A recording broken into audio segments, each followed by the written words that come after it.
કપરાડાના માલઘર વિસ્તારની શાળાનો video viral થયો। જર્જરિત ઓરડાને કારણે બાળકો ઓટલા પર બેસવા મજબૂર બન્યા। વિદ્યાર્થીઓ ઓટલા ઉપર બેસીને ભણવા માટે મજબૂર બનતા હોય તે પ્રકારના દ્રશ્યો જોવા મળ્યા। વાયરલ વિડીયો અંગે શિક્ષણ વિભાગે નિવેદન પણ આપ્યું। જિલ્લા પ્રાથમિક શિક્ષણ અધિકારીએ તપાસના આદેશ આપ્યા। શાળાના ઓરડા અને વિદ્યાર્થીઓની સ્થિતિની તપાસ થશે।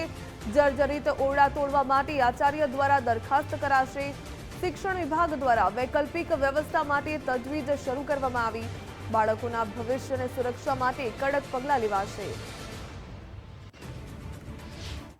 વર્ષે અત્યારે જિલ્લા પંચાયતનું વિસર્જન થવાનું હતું, તો અમે 17 તારીખના વિસર્જન હતું અને અમે 16 તારીખે પણ એક ખાસ શિક્ષણ સમિતિની બેઠક યોજી અને તેમાં પણ 49 ઓરડાઓ જર્જરિત હતા અને એમને તોડવાની મંજૂરી સત્વરે આપી દેવામાં આવી છે। અને છતાં પણ આ જે વિડીયો વાયરલ થયો છે એની અમે તપાસ કરશું અને એ શાળાએ દરખાસ્ત ના કરી હોય તો અમે આચાર્યની સાથે સંપર્ક કરીને એને તાત્કાલિક ધોરણે દરખાસ્ત કરાવીને એને પણ અમે સારા ઓરડા બની જાય સમગ્ર શિક્ષામાં અમે એની દરખાસ્ત મોકલી આપશું।